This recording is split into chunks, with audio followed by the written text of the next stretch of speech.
El Sermón del Monte es uno de los pasajes bíblicos más conocidos en donde Jesús expresa los principios de la cultura del reino de los cielos, es decir, de la forma en cómo debemos de vivir sus discípulos, obviamente con ayuda del poder del Espíritu Santo, la cual es una vida coherente con el arrepentimiento genuino que posteriormente da fruto y que muestra una completa sujeción a Jesús.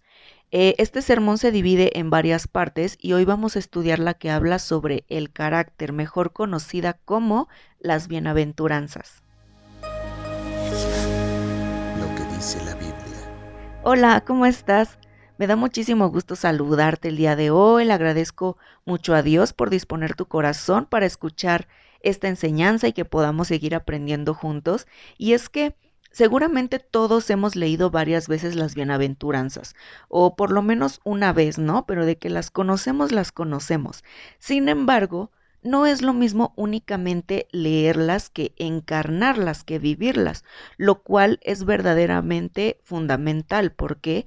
Porque en ellas Jesús nos está explicando su persona, su carácter y nos exhorta a andar como Él anduvo para que su carácter sea desarrollado en nosotros, el cual es totalmente contrario al que practica el sistema de este mundo. Este mundo siempre ha valorado las riquezas materiales, la fama, el reconocimiento, pero esto realmente es insignificante en el reino de los cielos. El mundo desprecia a todo aquel que sea considerado débil, entre comillas, o que acude a Dios, pero Jesús nos enseñó o nos está enseñando que todo aquel que reconoce su pobreza espiritual es el que verdaderamente está preparado para crecer espiritualmente y los llama bienaventurados. Esta palabra viene del griego makarios, que significa bendecido o afortunado, y que en este contexto sugiere la idea de ser felicitado. Por favor, abre tu Biblia en el libro de Mateo.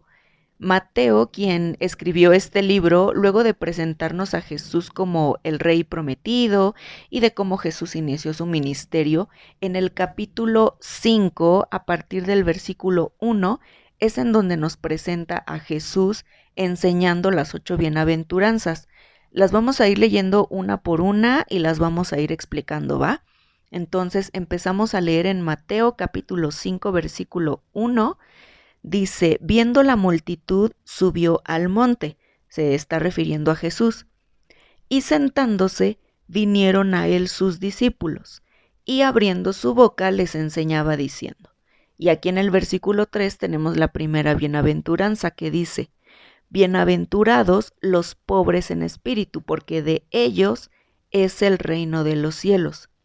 La palabra pobres en este contexto va más allá de una posición económica.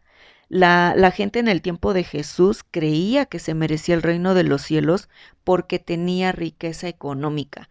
Pero Jesús nos está diciendo que aquellas personas que reconocen que por ellos mismos no pueden hacer nada son los verdaderos bendecidos o afortunados. O sea, los pobres en espíritu son aquellas personas que reconocen su pobreza espiritual y que necesitan a Dios, que suplican su misericordia, su perdón, que anhelan reflejar el carácter de Jesús y que Él sea glorificado en sus vidas y en humildad se sujetan a Jesús y lo hacen el Señor de sus vidas.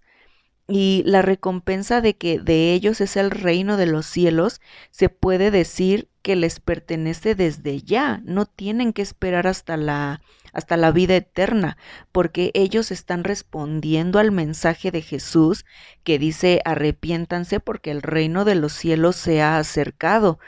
Cuando ellos se arrepienten genuinamente, en ese momento es que llega el reino de los cielos a su vida y pueden empezar a vivir en la realidad de obviamente practicando la palabra, y esto es lo que va a ir transformando sus vidas.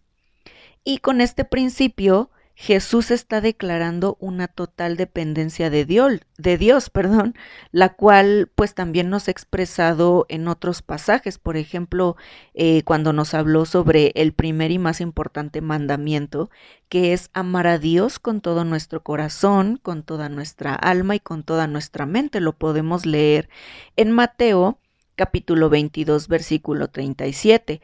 Otro ejemplo es cuando nos habló Jesús usando la figura de un niño en Mateo capítulo 18, versículo 3, para explicar que si no nos volvemos como niños, si no nos hacemos como niños, no entraremos en el reino de los cielos, dando a entender que así como un niño depende y confía al 100% en sus padres, quienes lo ayudan a crecer y a desarrollarse, así necesitamos nosotros a Jesús como Señor de nuestra vida y sujetarnos a Él. Y otro ejemplo donde nos habla sobre dependencia de Dios, lo vemos en Juan capítulo 15, versículo 5, cuando nos habló de nuestra conexión permanente a la vid verdadera, que es Jesús mismo. Ahora, es fundamental mencionar que el desarrollo de cada bienaventuranza o de cada rasgo de carácter va preparando el camino para los siguientes.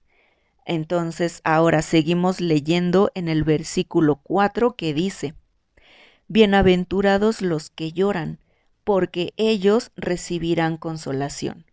Con llorar se refiere a una tristeza por el pecado. Lloran con dolor profundo por los pecados cometidos y por la forma en que sus acciones han ofendido a Dios, y se arrepienten y claman a Él con un corazón contrito. De hecho, el apóstol Pablo nos habla de este sentir en la segunda carta a los Corintios, en el capítulo 7, versículo 10, cuando nos dice que la tristeza que proviene de Dios produce arrepentimiento para salvación. Pero no lloran únicamente por su pecado, sino que lloran también por el pecado del mundo, por las consecuencias del pecado del mundo, y porque muchas veces también pueden sufrir aflicciones causadas por el pecado del mundo. Ahora bien, cuando dice que ellos recibirán consolación, pues la consolación, realmente viene de Dios. En segunda de Corintios capítulo 1, versículo 3, nos dice que Dios es el Dios de toda consolación.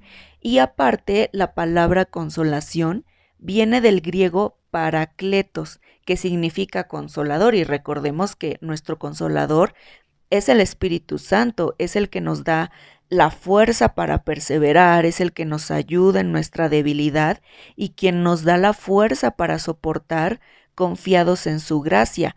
Y aparte recibimos esta consolación porque en Apocalipsis capítulo 21, versículo 4, Dios nos ha prometido que un día ya no habrá más dolor, ni llanto, ni aflicción. Seguimos leyendo en el versículo 5, dice: Bienaventurados los mansos, porque ellos recibirán la tierra por heredad. Los mansos son aquellas personas de mente humilde y amable, tanto delante de Dios como delante de los hombres. Esta bienaventuranza hace referencia a Salmos capítulo 37 del versículo 1 al 11, en donde nos exhortan a confiar plenamente en Dios y a no dejarnos llevar por nuestros impulsos ante las actitudes de otras personas o ante las injusticias que podamos ver a nuestro alrededor, sino que realmente nos exhortan a esperar con paciencia la dirección de Dios para actuar de acuerdo a su voluntad, al saber que Dios es quien tiene todo el control. Y entonces, de esa forma, esperamos sin dudar, con la confianza de que Dios cumple lo que promete y que su mover siempre resulta en un bien para sus hijos. Recordemos que Jesús no se levantó en armas o en contra de los que lo acusaban o de quienes lo crucificaron.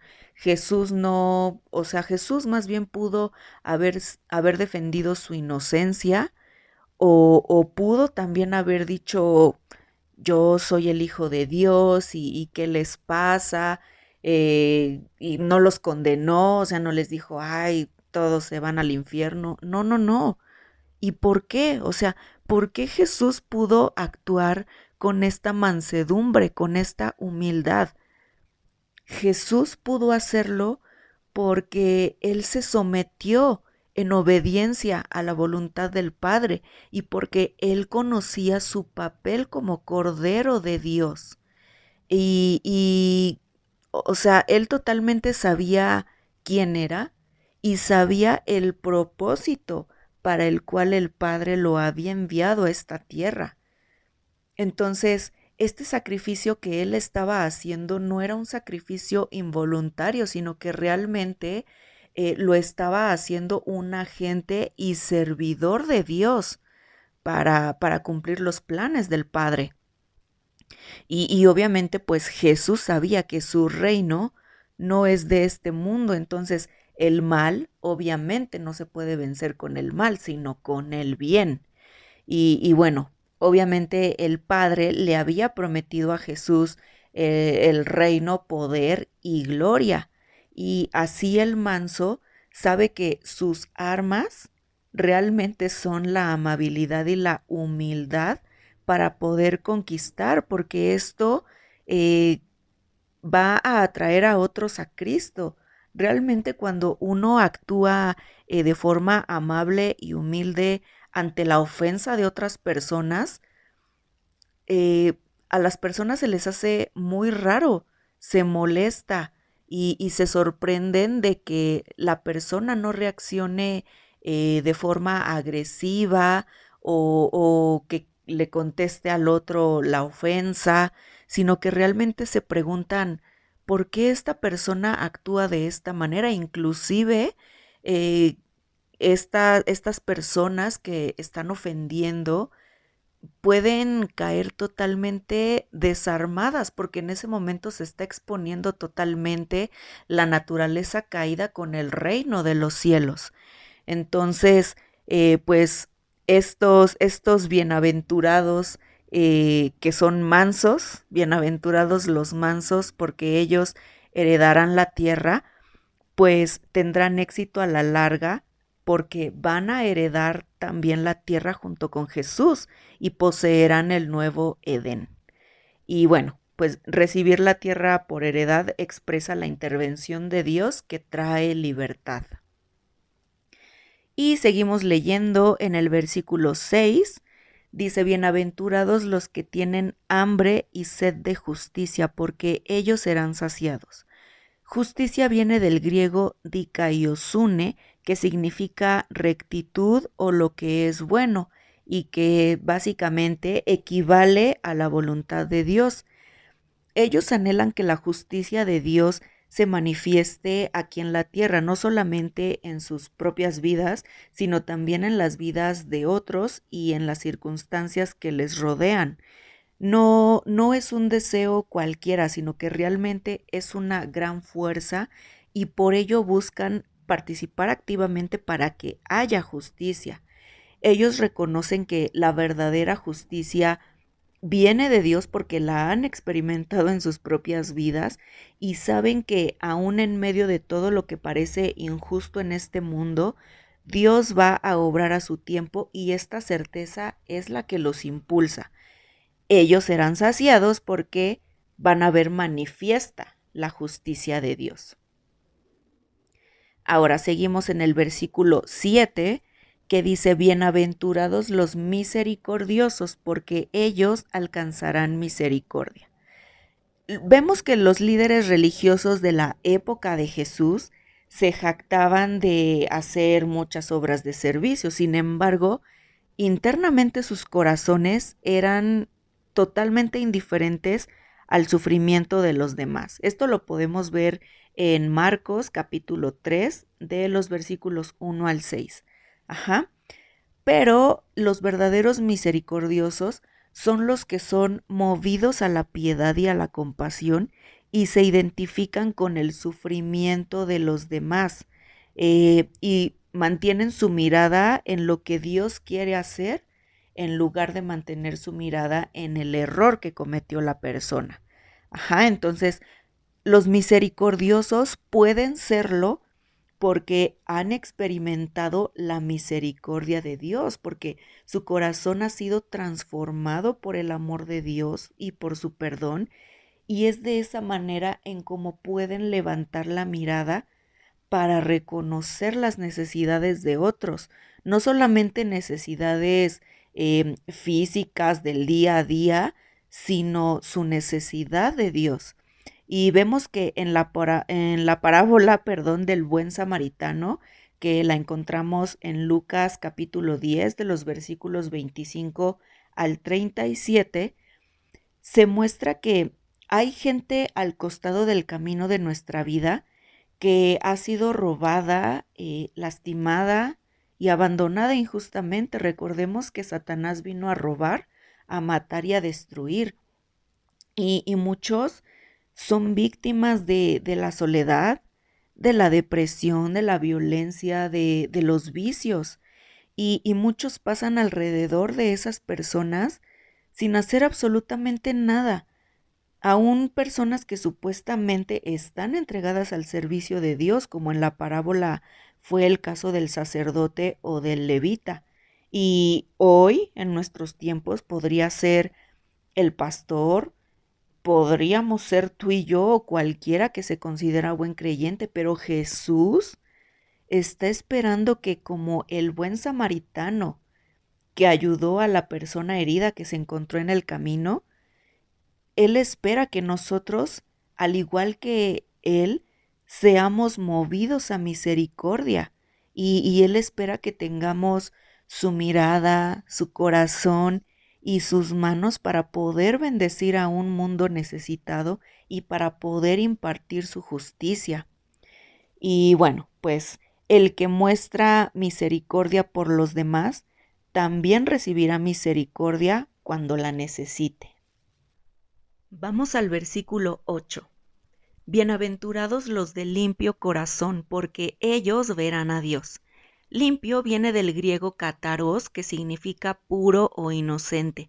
Y aquí Jesús en esta bienaventuranza nos dice que los bendecidos son los que realmente tienen un corazón inclinado a agradar a Dios y que no se dejan llevar por apariencias, sino que buscan la santidad y no se dejan contaminar por sentimientos o por actitudes que entristecen a Dios, y como Él es quien reina sobre cada sentimiento, sobre cada pensamiento, actúan en consecuencia a ello y por ello verán a Dios.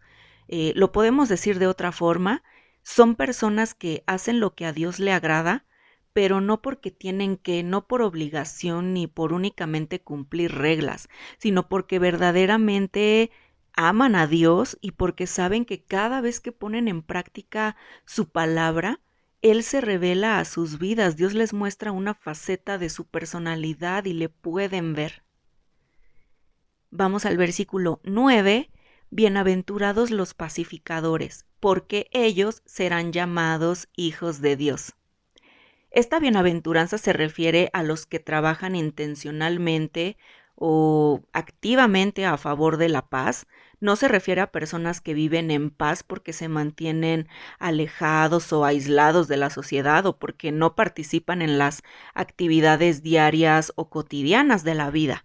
Más bien, un pacificador es alguien que se esfuerza por lograr la armonía en todas las áreas de la vida como un reflejo de la paz interior que Dios ya le ha dado al haberse reconciliado con Él, lo cual le permite siempre dejar de lado sus intereses egoístas o sus caprichos.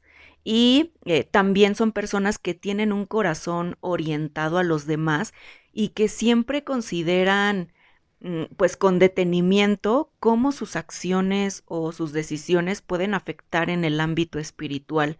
Incluso están dispuestos a sufrir injusticias para que la paz reine y para que Cristo sea glorificado, que aquí es un poquito lo que hablábamos en la bienaventuranza de los mansos, cuando di el ejemplo de Jesús. El sacrificio que Jesús hizo no fue un sacrificio involuntario, sino que más bien Jesús fue obediente al Padre, se sometió a Él y, y Él actuó en total obediencia al Padre y fue un agente y un servidor a los planes del Padre.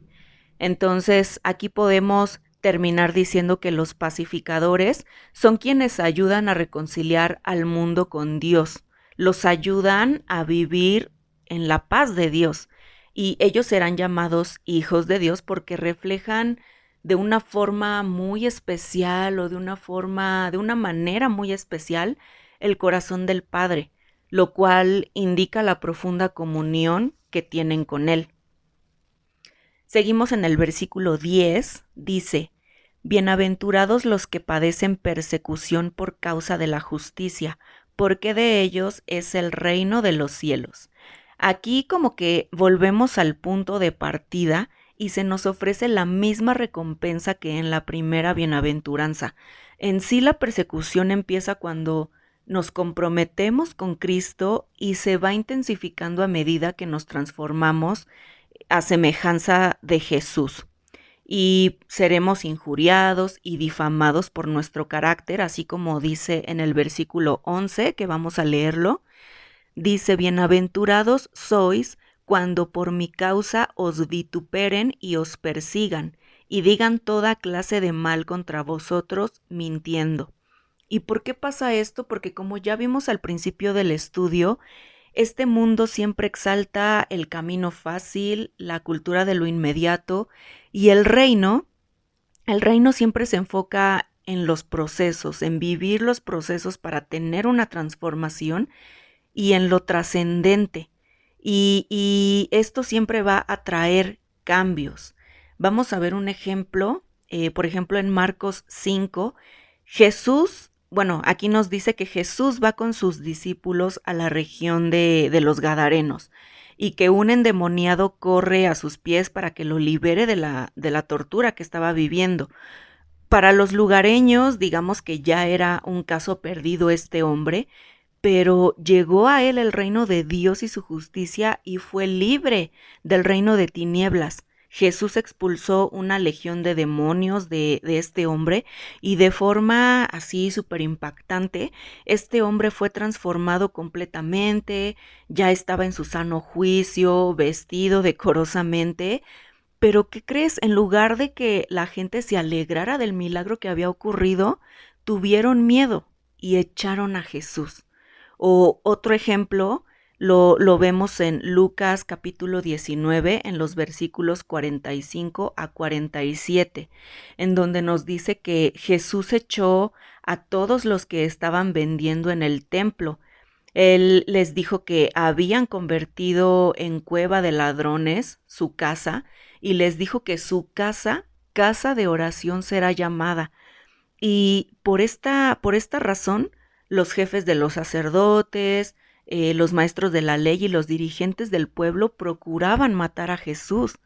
Empezó ahí o empezaron a perseguir, empezó la persecución para Jesús. Bueno, no empezó ahí, pero esa fue una acción más por la que perseguían a Jesús. ¿Y a qué voy con todo esto? ¿Qué nos muestra todo esto? Que la manifestación del reino de los cielos va a producir cambios que no se desean o que molestan, ya sea porque algunas personas tal vez no quieren cambiar, tristemente, y al ver que alguien mejora, obviamente para bien, o al ver que alguien se transforma, se molestan. O también puede ser que sean cambios que no se desean porque hay personas que tienen cautivas a otras personas en ciertas ideologías y obviamente no les conviene que pues que conozcan el reino, no les conviene que conozcan la verdad, ni que comiencen a vivir a la luz de Cristo, a la luz de su verdad. ¿Por qué? Pues porque se les arruinaría el negocio, ¿no? Como dicen por ahí. Y pues vemos esto, que siempre cuando se manifiesta el reino va a provocar que haya personas agradecidas, como puede ser el gadareno, el endemoniado gadareno, o personas que se molestan, como fueron los dirigentes del pueblo y los maestros de la ley. Y vamos a leer en el versículo 12 que dice, gozaos y alegraos, porque vuestro galardón es grande en los cielos, porque así persiguieron a los profetas que fueron antes de vosotros. Pues para finalizar, la persecución se considera una bendición porque permite que la persona se identifique con los sufrimientos de Jesús. Realmente el gozo está en que la persecución afirma que le pertenecemos a Jesús y nos da una oportunidad o nos da la oportunidad de glorificarle y de dar testimonio de Él. Así llegamos al final de este estudio que nos deja mucho que reflexionar. Verdaderamente reflexionemos o preguntémonos si nos estamos pareciendo cada día más a Jesús. Sabemos sí que es un estándar muy alto, pero Jesús nos dejó a su Espíritu Santo como nuestro consolador, como nuestro consejero y como nuestro ayudador para que podamos caminar en el poder de su Espíritu Santo y caminemos como verdaderos ciudadanos del reino, porque a eso es a lo que hemos sido llamados. No nos distraigamos con el mundo, caminemos como ciudadanos del reino para verlo manifestado aquí y ahora, y para ser partícipes de él en la eternidad. Vamos a orar. Señor, te damos gracias por este estudio, gracias porque podemos seguir aprendiendo juntos de tu palabra, Señor. Señor, te pedimos, Dios, queremos conocerte cada día más. Danos mayor pasión por ti, Señor, te agradecemos por la salvación, porque nos has mirado, Señor, y porque nos has sacado del reino de tinieblas. Señor, queremos caminar como verdaderos ciudadanos del reino. Ayúdanos, Señor, a tener cada día más pasión por ti, que podamos tener un corazón dispuesto, un corazón moldeable y un corazón obediente, Señor, que siempre podamos acudir a ti con un corazón humilde y contrito, Señor, y que esperemos siempre en tu voluntad, que siempre esperemos en ti, Señor, porque sabemos que tu voluntad es mucho mejor que la nuestra. Queremos cada día, Señor, tener más hambre de que tu justicia sea manifiesta en esta tierra, Señor, no solamente en nuestras vidas, sino también en las vidas de los demás. Que cada día podamos tener un corazón limpio y que participemos, Señor, activamente para poder ver manifiesta tu justicia, tu voluntad aquí en la tierra, Señor. Y te pedimos para que nos fortalezca, Señor, precisamente cuando llegue la persecución, que podamos estar firmes completamente en los principios del reino, Señor, y para que podamos ser esa sal de la tierra y esa luz del mundo, para que otras personas puedan conocerte, Señor, y se unan cada día más a tu hermosa familia. Te damos gracias por este tiempo, Señor. Te damos gracias también por este grupo y todo esto te lo pedimos en el poderoso y maravilloso nombre de Cristo Jesús. Amén.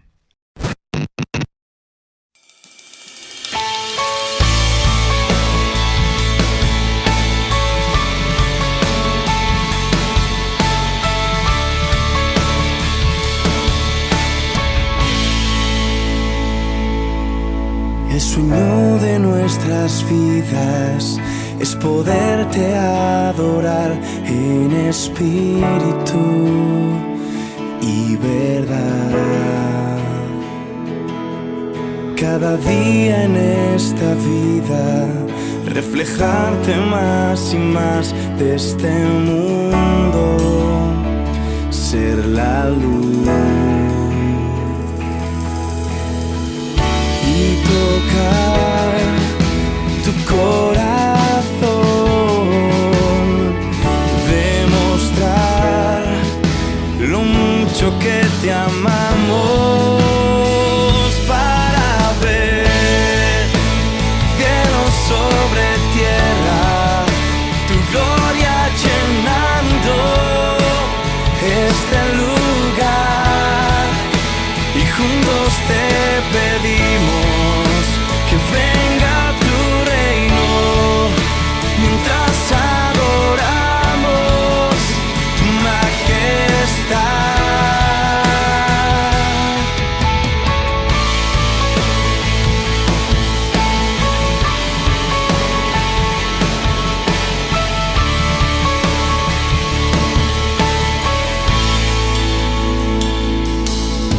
sueño de nuestras vidas es poderte adorar en espíritu y verdad.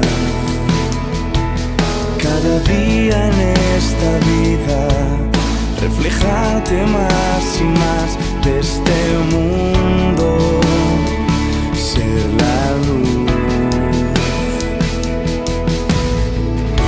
y tocar tu corazón, demostrar lo mucho que te amamos, para ver cielo sobre tierra, tu gloria llenando este lugar, y juntos te pedimos que venga tu reino mientras adoramos tu majestad, tu majestad.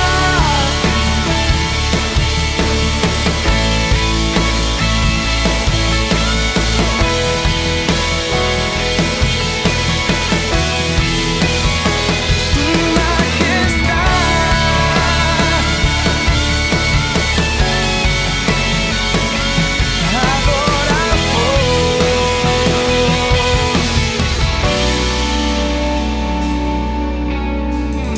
y tocar tu corazón, demostrar lo mucho que te amamos y tocar tu corazón.